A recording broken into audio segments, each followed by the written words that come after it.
Leer para entender el mundo y para poder cambiarlo, con el propósito de mejorarlo. Leer para cambiar uno mismo, leer por gusto, por pasión, para saber, para conocer y también para dudar, para cuestionar. Letras militantes. Comenzamos.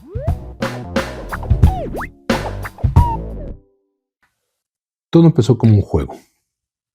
Me gusta conocer los intríngulis de artistas y pensadores, saber si se hospedaron en Lecumberri, con quién festejaban, cómo se autobecaron en la juventud.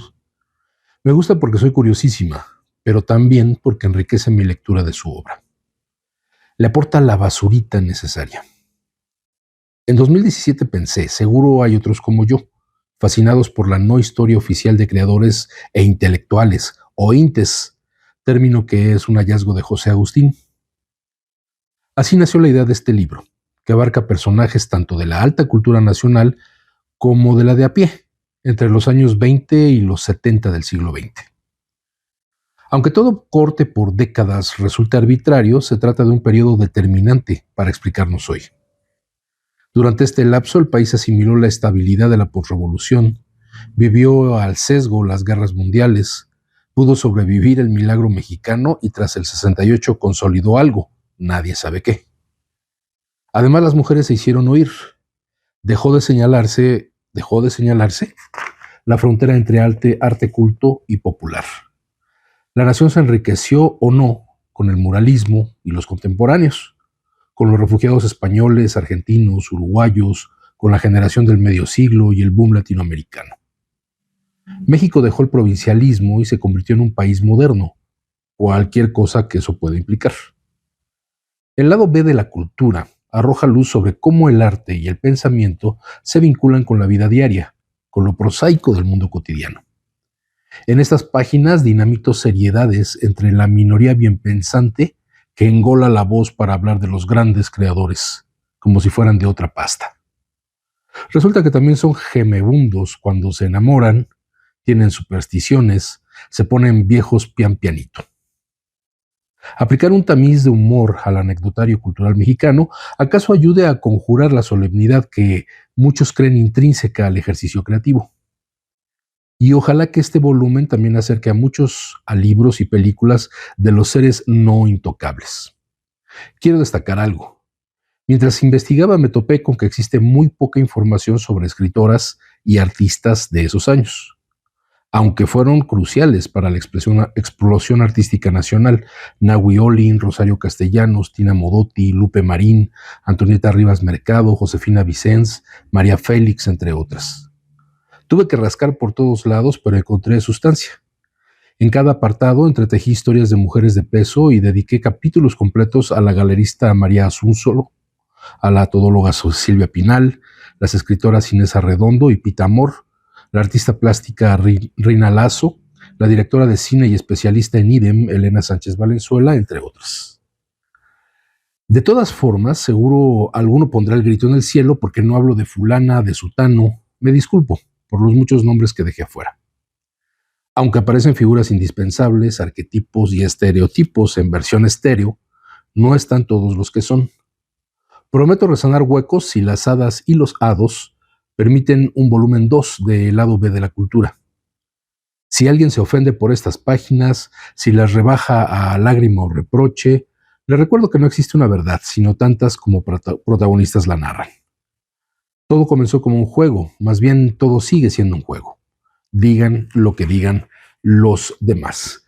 Muy buenas tardes o buenos días, según la hora en que estén viendo este programa. Bienvenidas, bienvenidos a Letras Militantes, que en esta ocasión pues nos toca abordar de manera más ligera, aunque no menos interesante, esto que la autora señala como el lado B de la cultura. Esta parte pues gozosa, morbosa, de rumor, de chisme, de especulación, que nutre esa otra parte de la vida cultural de nuestro país y que está asociada con la literatura, con el cine y con otras formas de expresión artística que se han desarrollado en nuestro país. Julia Santibáñez es una periodista, es una escritora, poetisa, investigadora, periodística sobre todo, conductora de televisión y programas de radio.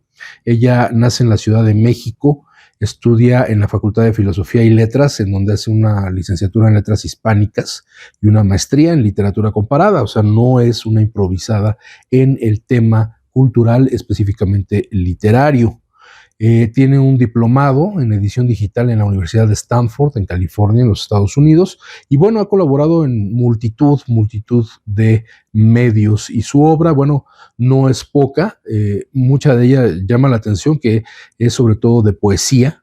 Varios de sus libros editados pues al inicio de su carrera son de poesía, y pues se ha dedicado también a escribir ensayo, a escribir artículos, y como decía hace unos momentos, también ha trabajado en la televisión y la radio cultural. Ha trabajado en TV UNAM, ha trabajado para pues el canal Ciudad TV 21.2, ha trabajado también en suplementos culturales de diferentes periódicos, y bueno, Canal 22 y muchas otras referencias. Tiene una prolífica carrera en el medio, en los medios, sobre todo dedicada a la cuestión cultural.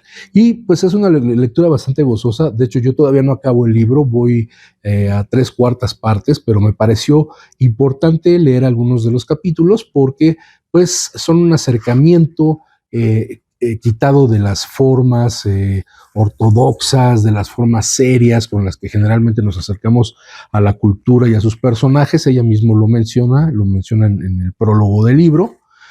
Aunque sí es necesario también señalar que cuando ella habla de que no existe una sola verdad, sino tantas como protagonistas lo narran, es relativo que lo diga de esa manera, ya que efectivamente muchos de los rumores o historias que se tejen con varios de estos artistas, pues están comprobadas las fuentes, o se han desechado ya abiertamente los rumores que se han manejado en su momento. Y ya haremos las anotaciones en el debido momento cuando haya pues falta de información sobre algún tema en particular. Bueno, está dividido en varios capítulos, son multitud de capítulos, son totales 50 capítulos, son cortitos, son de 2, 3 páginas, 4 páginas, y en ellos, bueno, se dedica tanto a un solo personaje, a una sola mujer, un solo hombre, o a un grupo de artistas que están relacionados por un tema. Entonces, bueno, vamos a iniciar con la lectura de El lado B de la cultura. Familia de artistas, intenseo seguro. Toda parentela que se precie guarda una oveja negra en el closet. Cuando entre miembros decentes despunta una bailarina o un escritor, se fractura la solidez de la patria casera, ganada a punta de conductas ejemplares. Y cuando entre 4 paredes hay más de un artista, llega el empezoce del acabose, como diría Mafalda. Las hermanas Moya Luna, hijas de Rafael Luna, crecieron en Durango y Chihuahua durante la Revolución. Francisca, la mayor, nació en 1900 y Soledad 11 años después. Su vida transcurría entre muertos y colgados. Siendo niñas tenían un palomo al que llamaron Pancho Villa, porque la madre reverenciaba al general. Cierto día un balazo destripó al ave, de nombre Sesgado. En los años 20 se mudaron a la capital del país. Ahí conocieron al doctor Atl, quien alentó a la hermana mayor a publicar sus poemas. El libro resultante, Francisca Ya, lucía en la portada un dibujo del pintor. Las dos empezaron clases de danza. Por ese entonces, Francisca prefirió llamarse Nelly Campobello, quizás por Nelly Bell de la compañía circense Bell, y Soledad tomó el nombre de Gloria. Bailaron en el Teatro Esperanza Iris, en el Palacio de Bellas Artes, y en 1930 fueron invitadas a Cuba. Los escenarios destacaron su técnica dancística. Nelly recordaba imágenes tremendas de la Revolución que observaron sus ojos de infancia, colgados y muertos de tripitas bonitas, entre comillas, al pie de su ventana, aunque la Revolución la buscó a las puertas de su casa. Al ponerlas por escrito nació el libro de relatos Cartucho. Es la única autora de quien se sabe que haya escrito literaria y pulidamente sobre el conflicto armado. Además, Nelly estaba fascinada con Austreberta Rentería, viuda de Villa en disputa con el resto de esposas del general, casi suficientes para armar un partido político.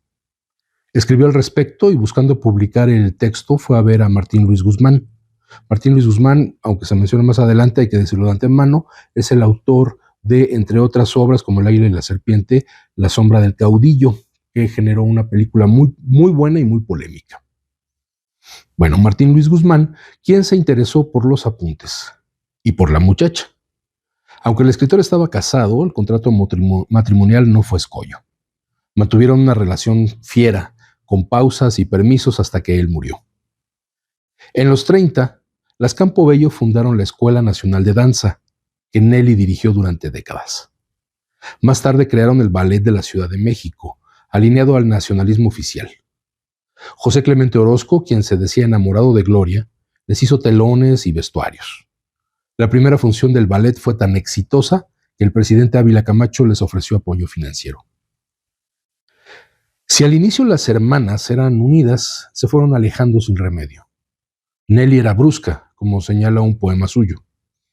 Aprendió a manejar, se negó al matrimonio y tuvo un hijo con otro hombre casado, el pequeño Raúl, muerto a los 2 años. Asistía a las reuniones de María Izquierdo y cuando terminaban la fiesta Tamayo, Villaurrutia, Josefina Vicens y ella iban al Tenampa. A veces Nelly amanecía sin ropa, desbaratándose en una fuente de la Alameda. Si bien Gloria se consagró como primera bailarina, también acumuló frustraciones, sombras. Se cuenta que murió a los 49 años. Ya vieja, Nelly fue personaje de nota roja. Una alumna de ella y su marido la secuestraron en su propia casa. Decían cuidarla, pero la mantenían sedada y cobraban sus cheques. Cuando murió en 1986 lo ocultaron. Se quedaron con su propiedad, dinero, piezas de arte. Afirma Elena Poniatowska: si Nelly fuera hombre, ya tendríamos respuesta. México no habría dejado que desapareciera así uno de sus novelistas. No se equivoca. Por otro lado, José y Romana Revueltas, gente sencilla de Durango, tuvieron 10 hijos. En 1904 vivían en Santiago Papasquiaro. Ahí Silvestre, de 5 años, aprendió violín. A los 11 dio un recital en el Teatro Degollado de Guadalajara. Fermín, 2 años menor, estudiaba pintura. Poco después de mudarse a la capital, Fermín y Silvestre viajaron a Estados Unidos para perfeccionar cada uno su disciplina. Aunque el pintor disfrutaba vivir allá, volvió al país para integrarse al movimiento mexicanista. Realizó un mural de la Escuela Nacional Preparatoria, Colegio de San Ildefonso. En 1928, Silvestre volvió a México para dirigir la Orquesta Sinfónica, invitado por Carlos Chávez. Durante los 30, los Revueltas fueron a ajonjolí de todos los moles. José, nacido en 1914, pasó por la correccional siendo adolescente. Fue una probadita. En 1932 lo recluyeron en las Islas Marías. Fermín hacía murales y participaba en misiones de cultura. En 1935 murió de un infarto. Tenía 34 años. En la misma década, Silvestre compuso Sensemayá y La Noche de los Mayas. Se casó y tuvo 3 hijos. Solo vivió Eugenia. Alternaba periodos creativos con borracheras prolongadas y se desintoxicaba para volver a escribir enfebrecido. No sabía de medias tintas. En 1937 viajó a España con artistas que apoyaban la lucha contra el fascismo. Dio conciertos, conferencias. La posterior derrota republicana abonó a las tormentas que lo azotaban costillas adentro. Curándose una cruda, falleció a los 41. A los pocos días, una obra suya fue estrenada en Bellas Artes. Al año siguiente, José escribió su novela Los muros de agua. En las siguientes décadas publicó más de 20 libros. Aquí hay que hacer una pausa muy importante porque efectivamente la familia Revueltas es una de las más prolíficas en diferentes expresiones artísticas y culturales hasta estos días en que uno de los sobrinos nietos o bisnietos de estos grandes artistas pues se ha dedicado a la música, como Julio Revueltas, o hay otros que están pues trabajando en el ámbito literario, cinematográfico, etcétera. Hay que destacar mucho el caso de Fermín. Fue de los muralistas que efectivamente trabajaron en San Ildefonso, pero era un activista político hecho y derecho. Él, de hecho, encabezó una huelga porque no le querían pagar, porque se había ausentado unos días. Los había contratado José Vasconcelos, y ya estoy confundiendo a los Josés. Los había contratado José Vasconcelos y pues muy dado al alcohol, Fermín de repente se desaparecía, le dejaron de pagar, él cerró San Ildefonso, se subió a una hasta bandera y desde ahí estaba arengando a la gente. Y bueno, pues desafortunadamente falleció por esta enfermedad de alcoholismo tan grave que tenía. El caso pues de Silvestre Revueltas es similar. Él también tenía ese problema de la bebida. Él tuvo este trabajo donde se menciona la autora que iban a misiones en el extranjero. Él se fue con la Liga de Escritores y Artistas Revolucionarios justamente a España, en donde iba gente como Elena Garro, como José Mancisidor, el propio Octavio Paz, que no formaba parte de la Liga, pero también era medio activista en aquellos años 30, y al regreso a México, que ya fue a finales de los años 30, Silvestre Revueltas tuvo un acercamiento muy importante con el ESME, porque fue en la época en que se crea el Teatro de las Artes. Cuando se construye el recinto de Antonio Caso 45, se hace la idea de todo un complejo cultural en el que influyó Seki Sano, un director teatral japonés exiliado que llega a México y se dedica, lo primero que hace es trabajar con el grupo de teatro del Sindicato Mexicano de Electricistas. En ese grupo de teatro, bueno, nunca presentaron aquí en el Teatro del ESME una sola obra, sino que se dedicó sobre todo a pulir las técnicas de actuación que él traía de sus trabajos con Stanislavski en Rusia, en la Unión Soviética, y que después, años después, una década después prácticamente, o un poco más, daría lugar a la creación del Actors Studio, ¿no?, en Estados Unidos, de donde salieron actores muy importantes como Marlon Brando, por citar solamente uno.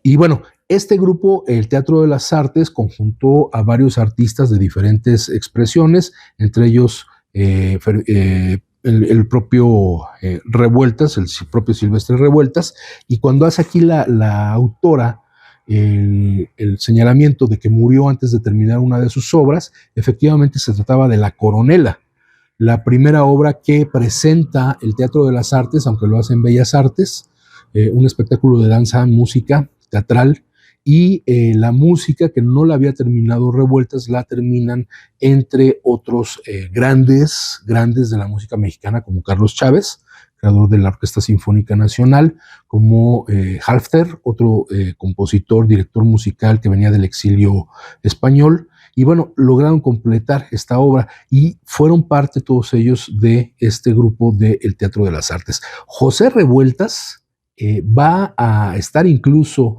en el edificio sindical de Antonio Caso 45 como parte del grupo La Linterna Mágica, una compañía de teatro que dirigía el que era entonces su cuñado, Ignacio Retes.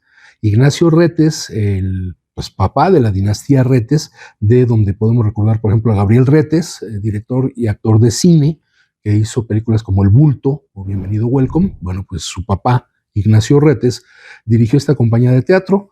Aquí en el ESME fue donde montaron sus temporadas, y aquí en el ESME fue justamente en donde hizo sus pininos el propio José Revueltas como director de teatro, y se montaron algunas de las obras de su autoría.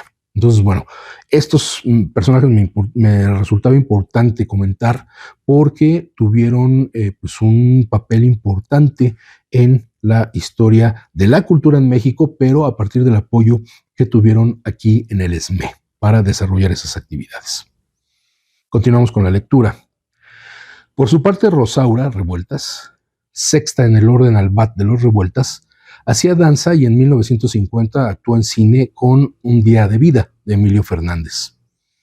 Hizo otras cintas, entre ellas Muchachas de uniforme, que documentó en el cine nacional un amor lésbico. Hay que buscarla en YouTube. En 1954 participó en Estados Unidos en La sal de la tierra, cinta sobre mineros mexicanos dirigida por Herbert Biberman, quien era rojo según los macartistas. Recordemos que los macartistas fue esta corriente de soplones, de gente que denunció a sus propios amigos, a sus compañeros de trabajo, acusándolos de ser comunistas, ¿no? McCarthy era, vamos a pensar, algo así como un Javier Lozano del Senado estadounidense, que se dedicó a perseguir a todo aquel que tuviera afiliación o que se presumiera que tenía afiliación con el Partido Comunista, una auténtica cacería de brujas que de hecho pues ahí nace o se empieza a gestar ese término ya como una acepción moderna, porque justamente por esa cacería de brujas es que se escribe Las Brujas de Salem. Pero bueno, ese es otro tema del que ya tendremos que abordar. Y efectivamente sale Rosaura Revueltas, una excelente película, La Sal de la Tierra. Está disponible en plataformas, en YouTube, por ejemplo, se le puede encontrar y hay que verla, porque es una película muy importante sobre la acción colectiva en una huelga. O sea, ella era también activista, era roja como sus hermanos. En plena filmación, Rosaura fue deportada a México. Trabajó algunos años en la compañía de Bertolt Brecht y al volver al país actuó en Balún Canal. Fueron familias excesivas, cuajadas de llanterío, un poco como todas. Este capítulo también es interesante, se llama Epitafios que juegan y se ríen. Enfrente de la losa que guarda los restos del poeta chileno Vicente Huidobro, otra piedra dice: abrid la tumba, al fondo de esta tumba se ve el mar.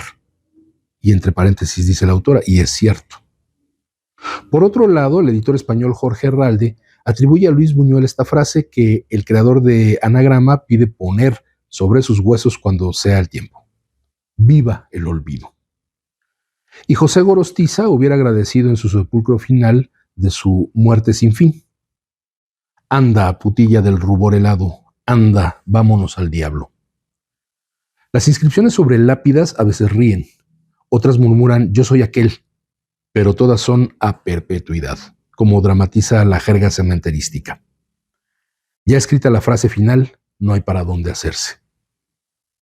Pita Amor, poeta y figurante del escándalo en el México del medio siglo, era superlativa. Cuando su sobrina Elena Poniatowska la escuchó quejarse por falta de dinero y le sugirió trabajar, Pita se aventó una de las suyas. Óyeme, escuincla, bastante hago con ser genial. Michael Cash Schwessler, biógrafo de la escritora, cuenta que Pita misma escribió como su epitafio este sencillito: es tan grande la ovación que da el mundo a mi memoria, que si cantando victoria me alzase en la tumba fría, en la tumba me hundiría bajo el peso de mi gloria. Bastante ególatra también era esta gran poetisa Pita Amor. En el apartado de la anda, dentro del Panteón Jardín Capitalino, hay frases mortuorias para regalar. Ok, no todas valen la pena, sí algunas. En la sepultura de Chava Flores, el ocupante señala: si volviera a nacer, quisiera ser el mismo, pero rico, nada más para ver qué se siente. Y en la del guanajuatense Jorge Negrete están inscritas líneas del poeta Carlos Pellicer. Va un fragmento. Fue el corazón derramado, el vaso de las canciones, herido en plena guitarra, a la luz de nuestros campos galopantes, toda una noche de amorosa tristeza. Al actor Carlos López Moctezuma se le dio hacerla de maldito en radio, tele y cine. Su losa dice: el villano más bueno del mundo. Uno no sabe si tomarlo como sarcasmo, porque efectivamente Carlos López Moctezuma pues era el maldito favorito de todas las películas, pero bien se dice que en persona era un sujeto muy agradable. Lo que se dice o se decía comúnmente, era una dama, don Carlos López Moctezuma. En otro mármol de ese mismo cementerio se lee esto de Pablo Neruda: Mercedes Pinto vive en el viento de la tempestad, con el corazón frente al aire, enérgicamente sola, urgentemente viva, segura de aciertos e invocaciones, temible y amable en su trágica vestidura de luz y llamas. Mercedes Pinto está poco presente hoy, así que conviene recordarla. Nacida en España, escribió poesía, ensayo y novela. En 1923 dio en la Universidad de Madrid la conferencia El divorcio como medida higiénica, en la que reivindicó la ruptura matrimonial y pidió modernizar las leyes que lo regían. Partió de su propia historia porque, aunque su marido fue internado en un manicomio, no se le permitía divorciarse de él. El asunto sacó ronchas a la catolicidad de Miguel Primo de Rivera. Ordenó que la escritora fuera exiliada. Ella huyó a Uruguay con su nuevo esposo, Rubén Rojo. Allá fundó la Casa del Estudiante, donde recibió como invitados a Rabindranath Tagore y Alfonsina Storni, buenas personalidades. Escribió la novela Él, hecha película por Luis Buñuel, que por cierto es también una película extraordinaria con Arturo de Córdoba, que incluso era hasta muy aclamada por uno de los grandes teóricos del psicoanálisis, Jacques Lacan, que incluso la citaba como una materialización de parte de sus teorías del psicoanálisis. Una espléndida película de Luis Buñuel, la de Él. Y bueno, regresando al caso de esta autora, dice, creó una compañía de teatro en la que debutaron sus hijos, Pituca de Foronda, Rubén Rojo y Gustavo Rojo, que conocemos de pues, distintas expresiones del teatro mexicano y de la televisión, telenovelas e incluso películas. En una gira teatral impresionó al poeta de las Odas Elementales. En 1943 Pinto llegó a México, donde publicó por años la columna Ventanas de Colores en Excelsior. No suena mal que tu sepulcro luzca la firma de Neruda. Y hablando del escritor chileno, en el Panteón de Dolores se medio leen versos que dedicó a Tina Modotti, muerta en 1942. Y los cita. Te has puesto un nuevo traje de semilla profunda, y tu suave silencio se llena de raíces. No dormirás en vano, hermana. Puro es tu dulce nombre, pura es tu frágil vida, de abeja, sombra, fuego, nieve, silencio, espuma. De acero, línea, polen se construyó tu férrea, tu delgada estructura. En la tumba de Agustín Lara, en la rotonda de las personas ilustres, dice, mis pobres manos, alas quebradas. De su canción Pobre de mí. Mientras sobre la de Rosario Castellanos aparece, sabed que entre mis labios de granito quedaron detenidas las palabras. Por cierto que Jaime Sabines, amigo cercano de la chiapaneca de Rosario Castellanos, le escribió, solo una tonta podía dedicar su vida a la soledad y al amor. Solo una tonta podía morirse al tocar una lámpara. Si lámpara encendida, desperdiciada lámpara de día, eras tú. Que bueno, hay que recordar, Rosario Castellanos fallece por una descarga eléctrica en Israel, donde se encontraba atendiendo un evento cultural y muere por esta descarga eléctrica. Aunque se rumoró también que había sido un suicidio por cuestiones amorosas, pero incluso la autora menciona parte de esto más adelante. Y aunque en la de Dolores del Río, en la misma rotonda solo dice 1904-1983, en la casa donde nació en Durango, una placa afirma, en la historia de la fotografía hay dos rostros perfectos, el de ella y el de Greta Garbo. Y efectivamente hay fotos de la juventud de Dolores del Río cuando llega a Hollywood en los años 20, que es una cosa preciosa, un rostro preciosísimo y que pues, lógicamente cautivó a mucha gente allá y entre ellos a quien sería uno de sus galanes prohibidos, porque ella estaba casada, pero que sería este jovencillo que se volvió uno de los cineastas más importantes de Hollywood en los años, o a partir de los años 40, Orson Welles. En el Panteón francés está enterrado el paisajista tabasqueño Joaquín Clausel, que de hecho, una invitación así rapidísima, si pueden ir al Museo de la Ciudad de México, que está ahí cerca del Metro Pino Suárez, vayan, no importa qué exposición haya, pero pasen a ver el estudio de Clausel, que está arriba y que es una maravilla visual para quien le encante la pintura y para quien no, es una maravilla visitarlo. Bueno, sepultado por un desplome en las lagunas de Zempoala mientras pintaba. Su túmulo afirma, perdió la vida ante la hermosura de la naturaleza. Ahí cerca, bajo el nombre de José Revueltas, se lee una frase del Fausto de Goethe. Gris es toda teoría, verde es el árbol de oro de la vida. En otro cementerio de nacionalidad, el británico, aquí en México, están los restos de la artista Leonora Carrington. Nacida en Inglaterra, se hizo ciudadana mexicana en 1942. En su lápida aparecen 2 epitafios escritos por sus hijos. I will always look into your eyes. Siempre miraré dentro de tus ojos. de Gabriel, y Like a strong blinding light of imagination, you came and you left us. Llegaste como una luz que nos cegó de imaginación y ahora nos dejas, de Pablo, su otro hijo. Y claro, está la tumba del autor de Maten a León, en Guanajuato. Aquí yace Jorge Ibargüengoitia, en el parque de su bisabuelo que luchó contra los franceses. El escritor fue claro al advertir que su familiar no combatió a los galos en Puebla. Llegó a la ciudad al día siguiente de la batalla. Buena puntada de quien escribió el textito nada fúnebre. Y bueno, a Jorge Ibargüengoitia ya lo hemos leído aquí en Letras Militantes.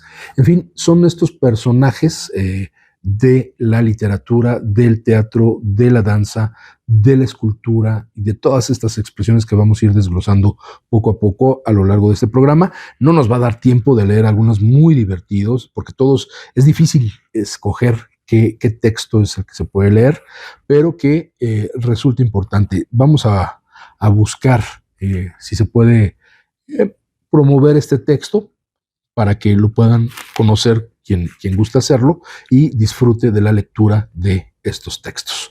Vámonos por lo pronto a la pausa musical a cargo de nuestro compañero Carlos Villanueva, música original escrita, compuesta e interpretada para Letras Militantes. Regresando de esta pausa musical, continuamos con el lado B de la cultura.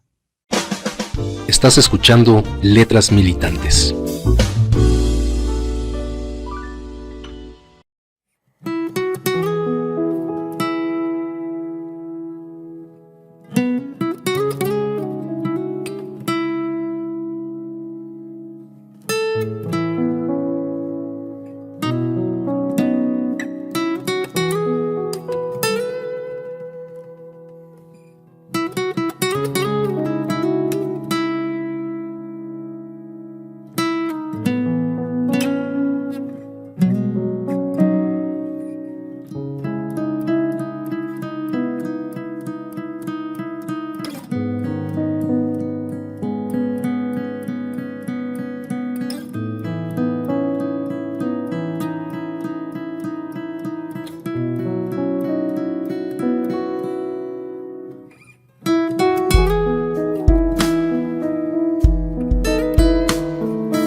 Letras Militantes. Continuamos.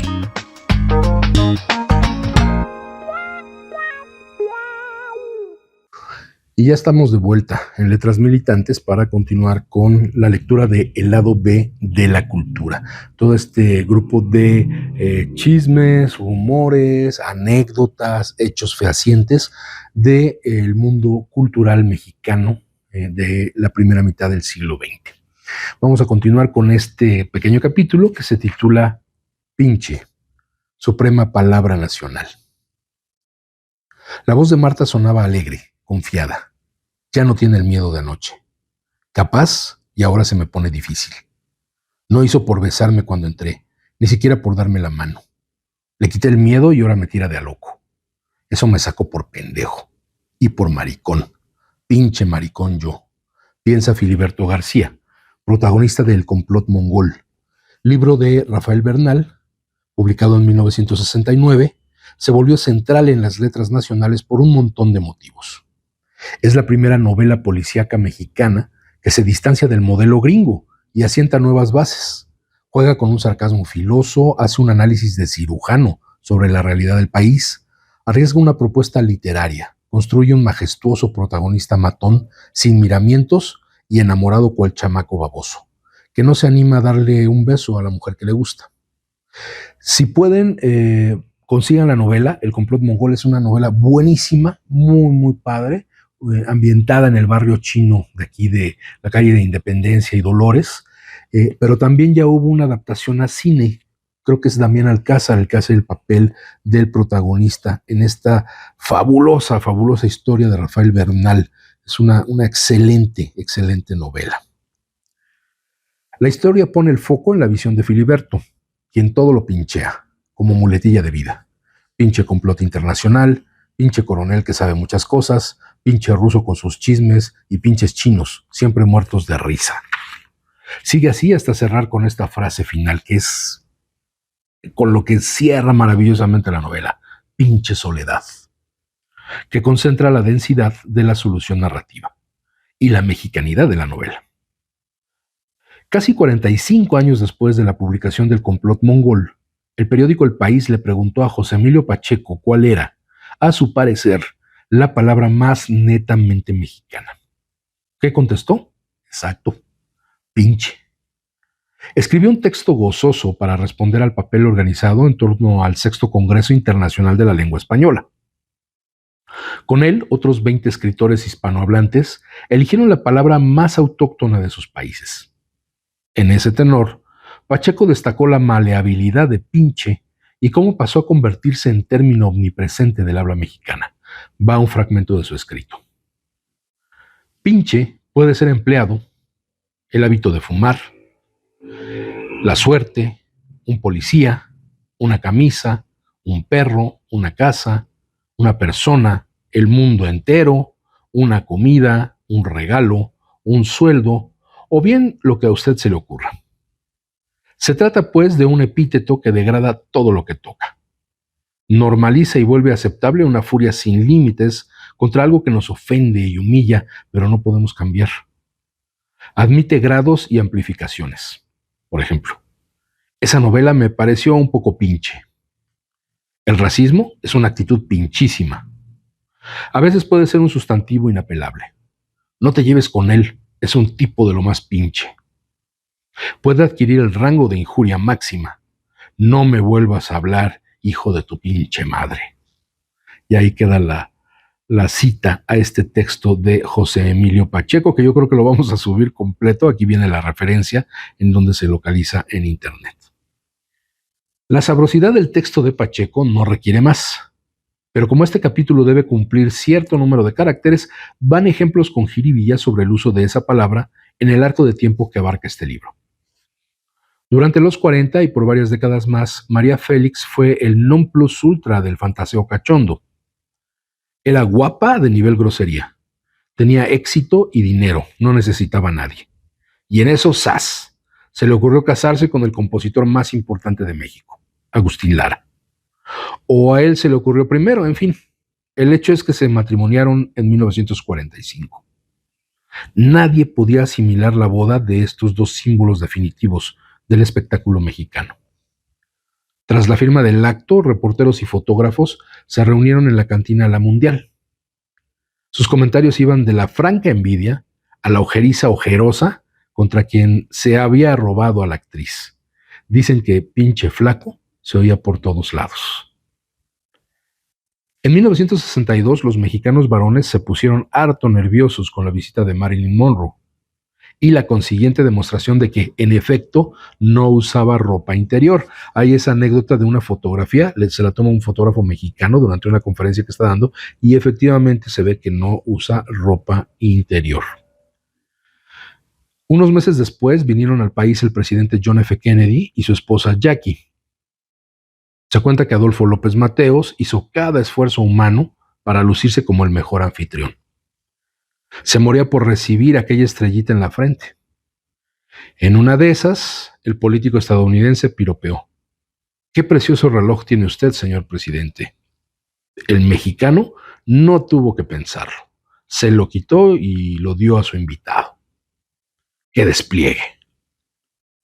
Más tarde, el dueño de los pinos chuleó a Jackie. ¡Qué guapa esposa tiene usted, señor presidente!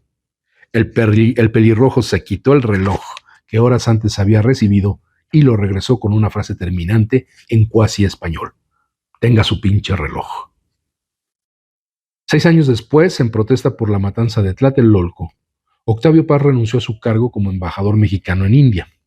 Algunos, no todos, aplaudieron ese manotazo, que provocó retumbos internacionales por el peso global que ya tenía el futuro Nobel.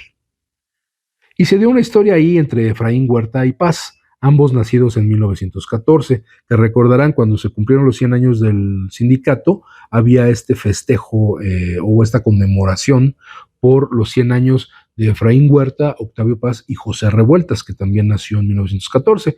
Los tres se conocían, la buena amistad fue entre Efraín Huerta y José Revueltas, pero bueno, pues también ahí entra al caso Octavio Paz. Aquí el caso de Efraín Huerta y Octavio Paz nos dice: se habían conocido en la Escuela Nacional Preparatoria, fueron amigos, viajaron a Yucatán como maestros rurales y en 1938 fundaron con Rafael Solana la revista Taller. Después Huerta se hizo miembro del Partido Comunista y Paz viró un poco a la derecha, un poco, pues bastante, finalmente acabó muy metido en la derecha. Era como que el intelectual orgánico de Salinas de Gortari y de todo el proceso neoliberal. De modo que se colocaron en los polos opuestos del arco. El resto de la vida se mantuvieron afecto, se defendieron, aunque había cierto resquemor. Un día la hija de Huerta, Raquel, de 8 años, declaró que los poemínimos de su padre eran cosas para reír. Paz, entonces de 58 años, había definido ese trabajo, los poemínimos, de su amigo como chistes. Con medio siglo de experiencia vital, ambos opinadores coincidieron. ¡Auch! Años más tarde, Huerta se la cobró a su amigo. Cuenta el crítico literario Julio Ortega que el autor de Los Cocodrilos, el buen Efraín Huerta, le dijo en corto que los versos escritos por Paz sobre el 68 no eran más que un pinche poemita. Y bueno, ahora pasamos con el tema de una mujer muy importante para la cultura en el medio siglo mexicano. Asúnzolo, una hermosidad corporada. Asistirá Mr. Oscar Wilde. En el pico de la fama del autor irlandés, al calce de invitaciones para tertulias de té y reuniones pop-off, aparecía esa leyenda contundente. La presencia del dandy garantizaba un encuentro digno de mención. Bueno, pues afirma Fabien Bradou que durante las décadas de los 30, 40 y parte de los 50, la mecenas del arte María Asúnzolo era el equivalente mexicano de Wilde. Las fiestas de sociedad y eventos artísticos querían alardear de su presencia. Fue la mujer más dibujada del siglo XX nacional. Además de Rivera y Siqueiros, posó para María Izquierdo, Raúl Anguiano, Jesús Guerrero Galván, Federico Cantú y su tío, el escultor Ignacio Asúnzolo, además de la lente de Manuel Álvarez Bravo. La suya era una guapura natural que, en palabras de Don Quijote, la dejaba retratada en el alma de quien la conocía. Aunque es incierta la fecha, se cree que nació por 1905 en Missouri, Estados Unidos. Decía que siendo niña habían matado a su padre, involucrado con los zapatistas. Lo cierto es que cursó la escuela en Texas, donde también estudiaba su prima, Dolores Asúnzolo López Negrete, conocida después como Dolores del Río. En los años 20, María llegó a la Ciudad de México, a un empresario rico, dueño de la joyería La Perla, sobre lo que hoy llamamos Calle Madero. Le pareció ideal una mujer así, preciosa e inteligente, un botón para presumir. Ella creyó que casarse le daba independencia. Para 1924 ya era esposa y mamá del pequeño Agustín. Pronto, a la desvergüenza de ser divorciada, añadió otra. Comenzó con David Alfaro Siqueiros una relación de turbulencia y oleaje violento.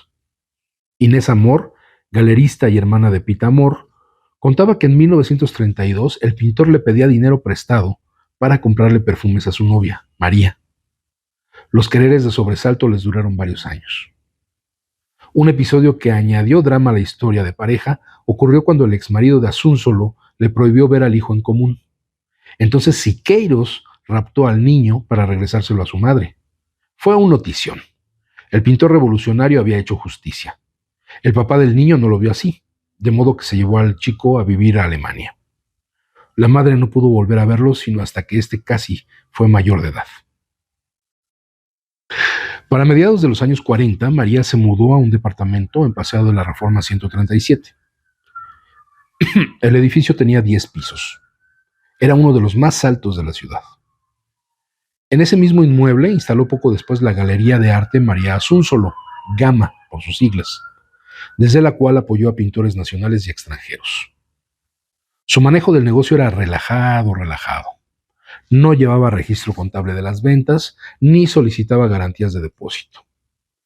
Un periódico de la época hizo notar que en la tina de baño de la institución esperaban telas de María Izquierdo, Orozco y Rivera, por decir algo. Además de los artistas, quienes eran recibidos a comer cuando quisieran, y los pobretones que harían con impúdica frecuencia, también rondaban a la galería fans, como el que a diario le hacía llegar un ramo de gardenias. Ella también abría las puertas para huéspedes como la fotógrafa franco-alemana Giselle Freund. En esa época, los políticos mexicanos hallaron conveniente invertir en obras de arte. Ya que la operación les daba estatus y les permitía blanquear cuentas dudosas, se dejaban ver con frecuencia por la Gama, con la cartera abultada, la frente más alta. Así, la galería era epicentro de la vida cultural, artística y política del país. En 1941, Asúnzolo se inventó llevar una muestra de pintura contemporánea a la provincia. Puebla fue la sede de la Semana Cultural, que presentó conferencias a cargo de nombres de peso completo, como Alfonso Reyes, José Bergamín y Manuel Rodríguez Lozano. La cosa salió tan bien que replicaron el esquema en el extranjero. En 1942, el yate presidencial llevó a La Habana arte contemporáneo mexicano y 50,000 ejemplares para vender en la Feria del Libro. Los periódicos caribeños se fascinaron con la Madame Recamier de Rebozo de Bolita. Y hablando de calificativos, Neruda la bautizó como la mujer macrocósmica, y el dramaturgo Rodolfo Usigli le escribió el poema La niña de cabellos blancos, porque encaneció cuando aún era joven. Además, el boliviano José María Velasco escribió la sinfonía María Asúnzolo, estrenada en 1944 por la orquesta de la UNAM. Así de gustadora era la inteligente. Un sello particular de ella era el empleo constante del diminutivo. Pedía esa cancioncita, brindaba con salucita y se despedía con adiosito. Además, era muy leal a sus amigos. Por citar un caso, cuando Izquierdo sufrió una embolia, Asúnzolo le ayudó a reunir dinero. Pero usaba el encanto para pedir a los pintores su firma en documentos comunistas, por lo que durante un tiempo no les permitían el ingreso a Estados Unidos. Fue el caso de Juan Soriano, por supuesto, él también la retrató. Juan Soriano, otro gran pintor mexicano, creo que el año pasado, no, antepasado, tuvo una exposición en Bellas Artes fabulosa, y Juan Soriano también colaboró con los grupos de teatro que trabajaban en el ESME, particularmente con La Linterna Mágica de Ignacio Retes. Juan Soriano hacía las escenografías y los vestuarios que se utilizaban. Varias de esta información incluso aparece en la revista Lux de aquellos años, en la década de los 50. Durante los años 50 cerró la Gama, en la galería de la Asúnzolo, y se casó con Mario Colín, rico político con nombre de avenida. Cuando en los 80 Colín fue asesinado en Cuernavaca, ella sufrió una absurda investigación. Aunque tuvo el respaldo de la comunidad artística, su hijo Agustín murió a consecuencia de los brutales interrogatorios por el crimen. Su vida fue del todo infrecuente. No tenía ni una sola errata en el cuerpo, lo dice Bradou, y era obsesionante para quien la conocía. Enriqueció su belleza natural, producto del azar, al convertirse en una mujer corporada, que habitó su vida a plenitud. Nada más. pero al mismo tiempo nada menos. Y ahora vamos con un capítulo muy interesante también sobre un grupo de escritores que en este afán de conocer, de romper fronteras, de llevar las cosas al extremo, pues llegaron aquí a México. Era un grupo de escritores, poetas, que acompañaban su manera de escribir y de recitar su poesía con el síncopa del jazz. Entonces, por eso también se les llamaba los beats o los beatniks, pero era sobre todo los beats por el ritmo con el que hacían sus lecturas de poesía en voz alta.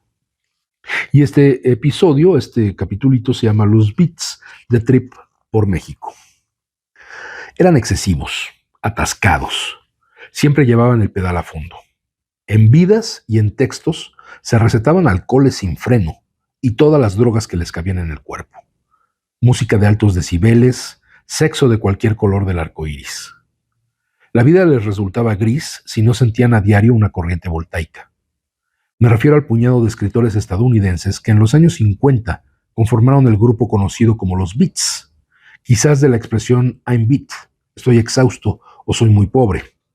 Es otra de las acepciones, pero como les decía, tiene rumores, tiene especulaciones, hay otros que son casos más concretos, ¿no? Se trató fundamentalmente de Allen Ginsberg, Jack Kerouac y William Burroughs, este último unos 10 años mayor que los primeros y de alguna forma gurú de la generación. Y es curioso porque William Burroughs efectivamente era el más grande. Hoy entre los círculos contraculturales y underground se le conoce como el tío Bill, bueno, desde hace bastante tiempo, pero precisamente porque era como el más viejo de todos ellos. Y finalmente es el último que murió de todos ellos, ¿no? Allen Ginsberg, poeta, falleció creo que en la década de los 80s o a principios de los 90s. Jack Kerouac murió, un autor muy importante también del movimiento beat, murió también en la década de los 60s. Y Burroughs, que se metió toda la droga del mundo, falleció pues de muerte natural, ya muy viejo, ya cerca de los 90 y tantos años. Los tres pasaron una temporada en México, donde la huella de carbono que dejaron a su paso incluyó alucinaciones, botellas vacías, sudores, páginas, amantes, también algunos muertos. Burroughs, nieto del inventor de la calculadora, recordarán quienes llegaron a utilizarla, las calculadoras Burroughs, nació en San Luis, Missouri, en 1914, otro año, un año muy, muy importante para la cultura y para el movimiento sindical. Era un tipo curioso, que metía las narices en libros de antropología, literatura y etnología. Vino a México a fines de los 40 huyendo de la ley gringa. Era adicto a la heroína, pero no le hacían ascos a la morfina ni a los psicotrópicos. Su esposa, Joan Vollmer, llevaba Benzedrina en el corazón, y no es metáfora. Aunque los dos habían estado en tratamientos para desintoxicarse, no soltaban la droga. O esta no la soltaba a ellos. Lo cierto es que la pareja llegó con todo e hijo a vivir a la colonia Roma de la capital, en específico a la calle Cerrada de Medellín 37, hoy Cerrada José Alvarado. El futuro autor célebre de la novela El almuerzo desnudo no había escrito aún nada de valor. Quemaba los días viajando a San Miguel de Allende y dando cursos a compatriotas veteranos en el Mexico City College. Antes de que pasara mucho tiempo, recibió la visita de su amigo, el escritor y también afecto a ponerse high, Jack Kerouac. Este traía consigo un sleeping bag, una chamarra, un pantalón de mezclilla y a Neal Cassidy, de 24 años, central en la concepción de Kerouac sobre uno de los libros fundacionales de los Beats, En el Camino. Esta novela es increíble de Jack Kerouac. Es una novela que va narrando toda su experiencia en carretera, siempre acompañado de Neal Cassidy, y cómo todo lo que van viviendo los va, pues, digamos que haciendo evolucionar como seres humanos, aunque bueno, finalmente estaban muy clavados en las drogas y el alcohol. Por esa época, Jack estaba muy clavado en el budismo y practicaba la abstención sexual, pero no se privaba de las drogas ni el alcohol. En ese contexto creó los versos de Cerrada de Medellín Blues, mientras iba puliendo su estilo de escritura. Quería acercarse, ojo, esta es la parte que yo digo es importante, lo más posible al jazz, plagándolo de improvisaciones, ritmo y síncopas. Kerouac vivió un tiempo en la calle de Orizaba, en la Roma. Allí escribió Orizaba 210 Blues. Su estancia también resultó central en la gestación de su poderoso libro de poemas, Fragmento, Mexico City Blues, y la novela Tristeza, dedicada a la prostituta Esperanza Villanueva, adicta a varias sustancias, con la que tuvo una historia. Y alardeó de ello, ¿por qué no? Un tanto aburrido de México, regresó a Estados Unidos, pero un año después estaba de vuelta acá. Por otro lado, Gregory Corso y Allen Ginsberg, quien daría a conocer su largo poema Aullido, suerte de manifiesto beat, llegaron a sumarse a la reunión espontánea del grupo en la capital mexicana. Se pasearon por la recientemente inaugurada ciudad universitaria, así como por Xochimilco, Teotihuacán y Garibaldi. También se dejó caer el poeta Lawrence Ferlinghetti, que luego escribió La Noche Mexicana. Además de las letras, lo que mejor se le daba a la banda de cuates era andar de fiesta. Las que armaban eran siempre descomunales, nunca indescomunales. El 6 de septiembre de 1951, Burroughs organizó una reunioncita en su casa. Ya se habían mudado al edificio Art Deco de Monterrey 122, en la misma Roma pre-Cuarón. Ya avanzada la fiesta, tanto William como Joan y el resto de la minuciosa concurrencia estaban hasta el cepillo. A pesar de eso, o a causa de eso, a la pareja se le ocurrió jugar a Guillermo Tell, rutina que según esto tenían ensayada. Ella se ponía una manzana en la cabeza y él le disparaba a la fruta partiéndola en dos. Lo habían practicado mucho. En esa ocasión, en vez de manzana, Uncle Bill, el tío Bill, puso un vaso de alcohol sobre la cabeza de Joan. El balazo le dio a la mujer entre las cejas. Murió de inmediato. Burroughs argumentó que había sido un accidente, pero igual se lo llevaron a Lecumberri. En la celda se puso a escribir Junkie, la que sería su primera novela, en la que narra varias aventuras mexicanas. Años después reconoció que asesinar a Joan fue el evento que disparó su carrera como autor, que sin eso quizás nunca se hubiera sentado a escribir en forma. El hermano de Burroughs contrató al abogado Bernabé Jurado, un tranza de méritos propios, para quien se acuñó por primera vez el apelativo de abogángster.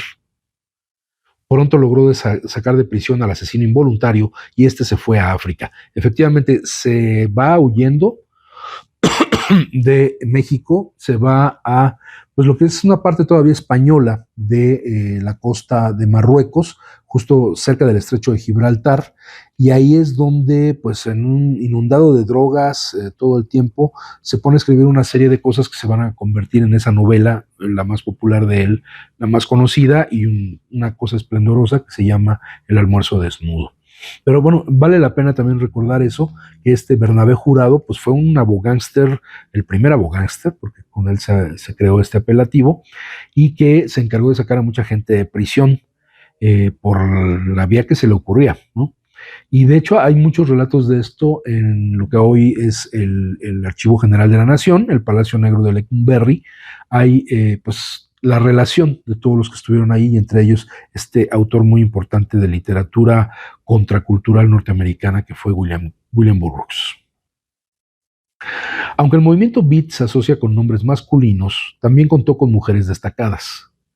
Aparentemente ni Caroline Cassidy, ni Joyce Johnson, ni Diane Di Prima visitaron nuestro país en esos años, que son las más conocidas del movimiento beat. Solo Vollmer, la esposa de Burroughs, pasó y de hecho se quedó aquí, sepultada en el Panteón Americano. Fue la mujer más preeminente del grupo, se esperaba mucho de ella a nivel creativo. Inteligente y bien leída, conversaba al tú por tú con Ginsberg y Kerouac, Lucien Carr y Hal Chase, además de su propio marido, William Burroughs. De un peso indiscutible en la historia de la literatura, los beats se llevaron entre las patas los esquemas formales y temáticos. Convirtieron la poesía en acto escénico y sobre todo cuestionaron el rompecabezas vital. Lo pusieron de cabeza para luego armarlo de otra forma. Desaforados, dioses con suerte. Así inspiraron a los autores mexicanos de la onda, movimiento que floreció en la segunda mitad del siglo en nuestro país. Margot Glantz le puso la etiqueta literatura de la onda, cercana a la pronunciación on the run, al movimiento de Gustavo Sainz, José Agustín y Parménides García Saldaña, quienes se amueblaron la mente y la escritura con el ejemplo de los beats. Efectivamente, fue una influencia muy grande para estos autores. Aquí ya leímos a José Agustín, aunque fue, digamos que su parte más seria, un poco como ensayista historiador, pero todo su desarrollo novelístico en estos escenarios de búsqueda, esta narrativa que juega con el lenguaje, que utiliza mucho de el argot, de la jerga con la que hablaban los jóvenes en la década de los 60 del siglo pasado, bueno, pues tiene mucha relación con todo este desarrollo de los beats que van a tener su auge en los años 50. Todavía en los años 60 van a tener pues algunas expresiones importantes, aunque ya después van a ser como que barridos por este fenómeno del hipismo. Y bueno, pues también van a ser importantes en esa influencia sobre todos esos movimientos contraculturales, porque rompen los cánones estilísticos, genéricos, de lenguaje, narrativa, etcétera. Unos personajes muy, muy interesantes, con una vida muy loca, y que, bueno, finalmente tuvo consecuencias muy fuertes la manera como ellos decidieron vivir su vida. Vamos a, pues, prácticamente leer el último texto de este libro para esta misión. Yo creo que valdrá la pena retomarlo en otra emisión, pero bueno, vamos a continuar aquí en esta parte. Este capítulo se llama Canciones dignas del Nobel. Tenía 20 años y estaba por recibirse como concertista de piano en el Conservatorio Nacional de Música. Entre las horas de práctica con el instrumento jugaba con melodías al tuntún. Una de ellas se le quedó grabada y 3 años más tarde, en 1941, le puso letra. Se llamó Bésame mucho. El mundo estaba metido en la Segunda Guerra Mundial y al componer el tema, Consuelito Velázquez se imaginó a una pareja que debía practicar el besuqueo metafórico. En ese contexto cobra más fuerza la frase, como si fuera esta noche la última vez. El tema pegó en Nueva York, interpretado en inglés por Tommy Dorsey, aunque conservó el coro en español. Según Pavel Granados, experto en música popular, cuando en 1944 la compositora fue a Hollywood, se tomaron fotos con ella Walt Disney, Rita Hayworth y Gregory Peck. Eran fans de la canción. Fue grabada por Elvis Presley, Edith Piaf, Frank Sinatra, Damaso Pérez Prado y Nat King Cole, entre muchos otros. Se asegura que es la canción mexicana más grabada de todos los tiempos. Así, la pianista se adueñó de un terreno que hasta entonces era de hombres, la canción romántica. Lo volvió propio de su sexo, de puro coraje. A fines de los 50, Elías Nandino y Salvador Novo pasaban enfrente del Hotel Regis. Ahí Novo se encontró a un cadete que había sido su amante años atrás. Era conocida su preferencia por los valedores soldaditos. Según Nandino, su amigo poeta concibió ese día el bolero Cuenta Perdida, que Lola Beltrán interpretó en Bellas Artes en 1976, es decir, 2 años después de la muerte de Novo, también dramaturgo. La rola dice en el coro: si te acepto es porque quiero que me abone la desgraciada vida, la que me abrió esta herida, la cuenta ya olvidada, la cuenta ya perdida, que no alcanzó a pagarse con nuestra juventud. En un texto de la Jornada Semanal, Gerardo Bustamante asegura que Novo registró varias canciones como suyas, entre ellas Corrido de Macario, Debí saber, El cielo me oyó y Romance de Angelillo y Adela. Esta última es la versión musical del poema homónimo que le dedicó a Federico García Lorca por el fugaz intercambio intelectual y en lo oscurito que ambos escritores tuvieron en el Cono Sur en los años 30. Y bueno, de hecho la autora retoma a Salvador Novo y a todos los otros autores que formaron parte del grupo de los contemporáneos. Yo creo que sí va a ser necesario abordarlo en otro texto porque estos autores fueron muy importantes para el desarrollo de la literatura en nuestro país. Sin ellos, como contraste frente al nacionalismo, que era la línea, el nacionalismo posrevolucionario, y ellos enfrentándolo con traducciones de autores extranjeros, de poesía, de teatro y sus propias composiciones, sus propios escritos, bueno, ellos lograron hacer avanzar este mundo literario en México. imposible pensar en la literatura moderna mexicana sin la presencia de contemporáneos, ¿no? De Salvador Novo, de Javier Villaurrutia, de Jorge Cuesta, de Carlos Pellicer y de todos estos autores. Continuemos con el texto. Algunos creen que cantan a Luis Miguel cuando se les imponen unos pechos belicosos y repiten aquello de: usted es la culpable de todas mis angustias y todos mis quebrantos. Usted llenó mi vida de dulces inquietudes y amargos desencantos. Pero el artista de dientes sobrados es apenas uno de los intérpretes de la canción, cuya letra algunos adjudican al chamaco Sandoval, aunque la Sociedad de Autores y Compositores de México la atribuye a José Antonio Zorrilla Muniz. Otros, como Gabriel Said, afirman que la escribió Nandino, Elías Nandino. De hecho, Said incluyó a Nandino en su ómnibus de poesía mexicana con esa letra, pero ningún poema. Uy, ese libro es buenísimo, es un tabique impresionante, el ómnibus de poesía mexicana, en donde encuentra uno al poeta que uno quiera. Y bueno, pues ahí se le ocurrió a Gabriel Said incluir esta canción de Nandino. Por otro lado, el origen de la Guantanamera no es claro. Sin embargo, todo indica que nació durante la década de 1930 o principios de 1940, a manos del cubano Joseito Fernández. En un principio, el coro no siempre decía Guantanamera, adjetivo que alude a una mujer del municipio cubano de Guantánamo. Joseito trabajaba en una estación de radio y no tardó en tomar Guantanamera como base para improvisar las noticias del día. Aventajado en el ritmo y la cuadratura musical, a veces con la misma cadencia deseaba feliz cumpleaños a un radioescucha, glosaba un tema patrio o comentaba la nota roja. La melodía era el con su permiso para introducir los hechos cotidianos. Se hizo popular, pero su fama estalló al incorporar estrofas de los versos sencillos de José Martí. Parece que la idea de añadirlos fue del pianista cubano-español Julián Orbón. Todos le hemos cantado. Yo soy un hombre sincero, de donde crece la palma, y antes de morir me quiero echar mis versos del alma. Guantanamera, Guajira, Guantanamera. O sea, se trata de una campesina de Guantánamo. Guajira, que es el término que se utiliza para la gente de campo allá en Cuba, y Guantanamera, porque es oriunda de Guantánamo. El estadounidense Pete Seeger escuchó la canción en Cuba y la llevó a su país. En los años 60, músicos gringos grabaron versiones en inglés de la melodía, lo que la dio a conocer en países no hispanohablantes. En 1966, el grupo The Sandpipers logró estar entre el top 10 discográfico con su Guantanamera, interpretación harto deslavada, hay que decirlo. Cantaban en español, pero el puente musical incluía la traducción platicadita. Ese mismo año, Inglaterra ganó la Copa Mundial de Fútbol. Como todo el mundo tarareaba la canción, fácilmente fue adoptada en el ámbito futbolero. Empezó a ser usada para apoyar a un determinado equipo. Incluso hoy, la facilidad de improvisar sobre su ritmo hace que siga oyéndose en estadios de todo el mundo con letras como Reyes, somos los reyes del mundo o Qué malo eres, árbitro, qué malo eres. En otro tenor, poco se sabe que Octavio Paz fue corrector de diálogos de cine.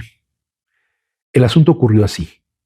El francés Jacques Malacroix estaba en México adaptando un argumento de Pushkin para una película que dirigiría Jaime Salvador y en la que actuarían Jorge Negrete y María Elena Márquez.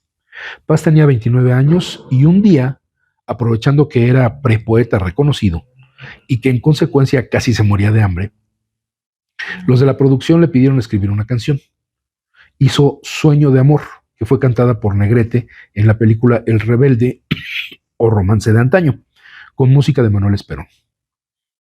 El escritor Alberto Ruiz Sánchez encontró la pieza en una vieja copia de la película, se la enseñó a Paz y este la reconoció como suya. Aquí unos versos.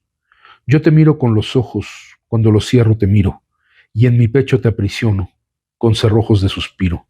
Nunca mis labios te nombran, tu nombre son los latidos, y sus sílabas la sangre de mi corazón partido. Jorge Negrete seguro no se imaginó que estaba cantando una rola del futuro Nobel de Literatura.